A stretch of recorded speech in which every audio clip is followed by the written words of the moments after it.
a shot every time I say effortless in this video. Happy New Year and welcome to my second annual hair trends predictions video. I've made one other video of this last year for 2025, so yeah, now that makes these annual. Before we dive into my predictions, let's take a look back at my 2025 predictions and see how close I was to being accurate with my predictions. I think we will continue to see heatless styling trends and perhaps the return of the weekly blow dry set. This was a major yes. Hit the nail on the head with this prediction. There was continued interest in heatless styling options throughout 2025, and this was driven by consumer demand for healthier, more convenient, and damage-free styling alternatives. According to Accio.com, Google Trends shows cyclical interest tied to seasons and holidays, and sales are expected to grow by 10 to 15% in 2026, with a continued interest in heatless styling tools. I'm also foreseeing a lot of mid-lengths with a lot of movement and body staying popular. Now, my next prediction around mid-length haircuts is a yes-ish. According to Google Gemini, top hair trends for 2025 included the bob lob, butterfly cuts, the mixie, which is like a mullet pixie hybrid, the Heim cut. So if you remember, I think it was Miley's like Granny's hair from earlier this year, and the fairy cut. So almost like a more dramatized, layered version of that cut. And key trends and shifts included mid-lengths, softer layers, and the return of longer hair for men because of the versatility and low maintenance. So if this one was about haircuts, I believe my next trend was about hair color, so let's take a look at that. As far as color trends, I foresee lived-in color maintaining its prominence. However, I predict we'll see a lot more people migrate towards their natural color with lived-in techniques incorporated. And I would say yes. Once again, Google Gemini showed the overall hair color trends for 2025 that leaned towards softer dimension, so natural looking,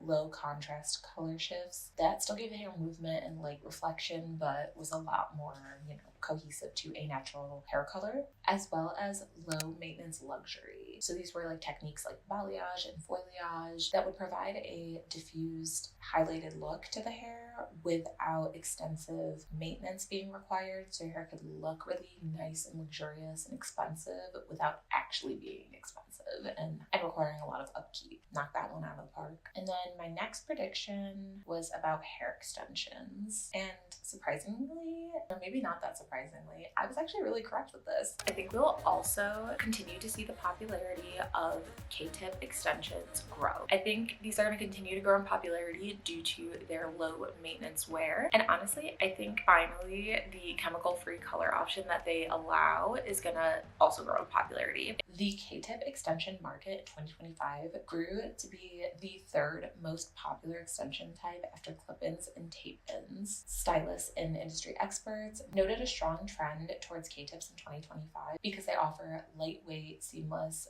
versatile options that last for 3 to 5 months, which appeals to clients looking for a more natural look and not a lot of maintenance. The New York Post even highlighted Queen's stylist Esther Yubova, who has amassed a celebrity and influencer following for her $7,500 extension transformations. Makes the 4K hair scandal look like child's play, right? Her clients rave about working with her, with reality TV star Devin Simone saying, "I thought I was just going to see her for my wedding, but now I'm going on my 3rd year with her. She walked me through everything, helped me pick the perfect texture and color, and made sure my hair stayed healthy with every installation and removal." Pricey as the procedure may be, New York City-based influencer and actress Audrey Trillinger told the Post she's been happy to pay it every 3 to 5 months as she's seen her hair grow back healthier and stronger. Those with fine strands can usually rock the extensions for 3 months without damaging their hair, and thick-haired gals can push it to 5. K-tips, which Yubova calls the Birkin bag of extensions, are strands of hair attached to one's real hair using a heat tool to melt a keratin bond, the same protein natural hair already has, which creates a strong, flexible, and undetectable hold. Depending on each client's hair goals, she'll add length or volume by blending different textured extension strands to mimic the hair's natural pattern. If you are interested in learning more about Yubova, I will have the New York Post article linked below. And from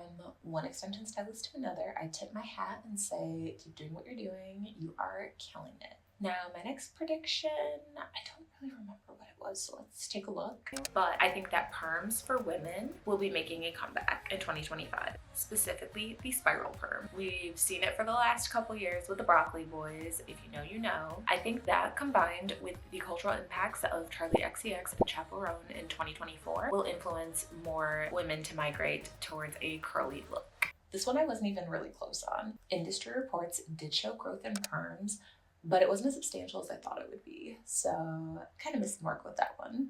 But honestly, I'm kind of on a roll. Let's take a look at what my last prediction was for 2025. Then we will head into my predictions for this year.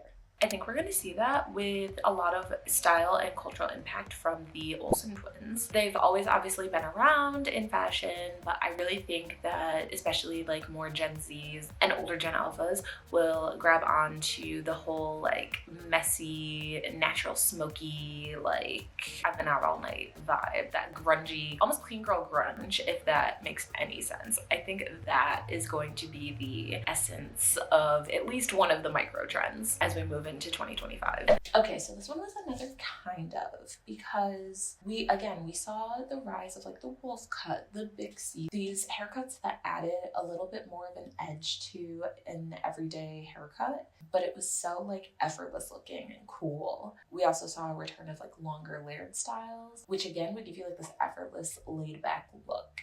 Kind of what Bleak Lively thinks she's doing, but like not really. And then last, like the Mixie, which was like a pixie mullet hybrid. All three of these cuts exhibit that effortlessly undone essence of the Olsen twin aesthetic, which is why I'm going to carry this prediction over into 2026, because we've officially hit the death of the clean girl aesthetic. So if you're not familiar or you've been living under a rock since like COVID, clean girl aesthetic kind of took the world by a chokehold in a post-COVID world where we, you know, fell into more athleisure, the millennial beige craze kind of hit its capacity. And, you know, people working from home, not commuting to the office as much, and skincare became such a priority. Clean skin, not wearing makeup every day. We took family photos this year, and that was probably the first time I've busted out a red lipstick in like 6 years. So yeah, I'm foreseeing this like Olsen twins aesthetic revival being much more hardcore heading into 2026. I'm thinking like undone beachy waves, so bringing back those like 3-barrel curling irons. Bleach brows are gonna keep having a chokehold. Think like a Jenna Ortega, Gabriette, just that like gothy, edgy look, but in like an editorial way, not so like Hot Topic or Spencer's Gifts, if that makes sense. Which leads me to my next prediction, which is a continued move towards darker hair color. Think blondie blondes or deep rich brunettes. This year we saw a major wave of celebrities and influencers switching from lighter hair colors towards darker, effortless hair color. Ariana deglindified now that the Wicked franchise has come to an end. Millie Bobby Brown switched back to a warm brunette after we had seen her blonde for majority of this year actually. And even the bleach and tone queen herself, Tana Marie Mojo, has been rocking a more lived-in dimensional bronze blonde color. I fully believe that we will continue to see rooted, lived-in techniques be the blueprint of hair inspo photos coming into the salon. And this could be in part due to economic factors, but also with the increase of heatless styling techniques. I just think that hair health is at the forefront of most people's minds, and by pivoting towards either your natural color with some dimension or a low maintenance highlighting technique, less bleaching is going to lead to healthier hair over time. Building off of this, I'm expecting express services to be on the rise this year. Express services would include like a gloss treatment, a mini touch-up, so like your part line being touched up with hair color if you have grays, mini highlighting services, basically a smaller portion of a larger color service. I see these being more popular and on more menus as we head into this year. These are not only budget-friendly options to extend the hair color, but they're also major time time savers due to them being a portion of a larger service. So keep an eye out for those and we'll see. Building off of this even more, all of my ideas this year kind of all have bounced off of each other. But building off this even more, I'm predicting the continuation of stretching appointments. With low maintenance color, you're going to see clients a lot less frequently, and in between they might come in for like a gloss and a blowout or a trim and a gloss or something that's a very quick turnaround service. But overall, bigger appointments are probably only going to happen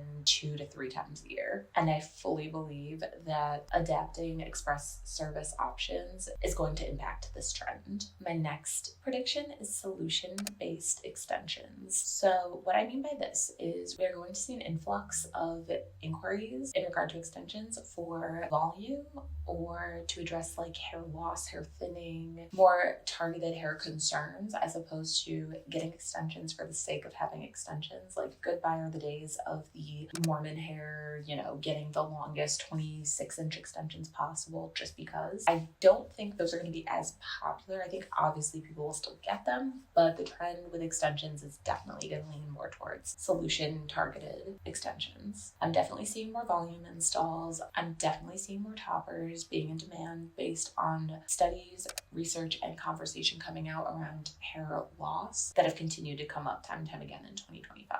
Now, this next one might be a little bit of a controversial opinion. This year's Pantone Color of the Year Cloud Dancer was announced, and we've already seen so many beauty industry focused platforms like Behind the Chair, Allure, Vogue, whatever, sharing color inspo based off of the Pantone Color of the Year. But I'm looking at the Pantone a little bit differently. I don't think it's necessarily going to have an impact on hair color inspiration. I think it's going to set the tone for what the vibe of the salon should be moving forward. I'm gonna have a whole separate video on this topic and diving a lot deeper into it, but basically I think the essence of the salon experience is going to be impacted by this color. I don't necessarily think that it's to bring back the 2015 high contrast like Gwen Stefani blonde, like the white blonde. I really don't see that being something people gravitate towards, specifically because of the focus on hair health. We all know those are extremely damaging surfaces. We'll see. But if you are interested in what I have to say about the Pantone Color of the Year and its impact on the salon industry, definitely be sure to subscribe, and that video will be coming in January.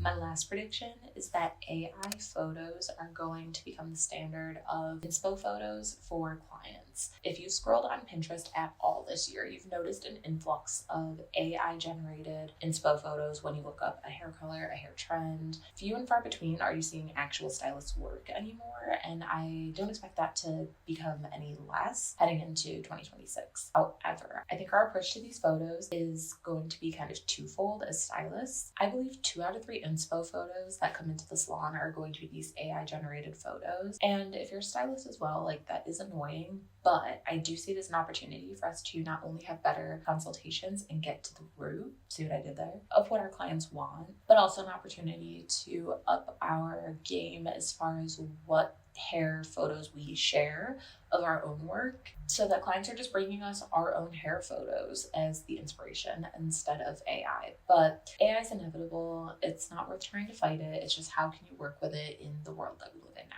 So there you have it. Those are my 2026 hair trend predictions as a stylist working behind the chair. Share with me your thoughts in the comments down below. If you have some predictions of your own, definitely feel free to let me know in the comments section, and I would love to hear them. Thank you so much for joining me today. Happy New Year, and I will see you next week.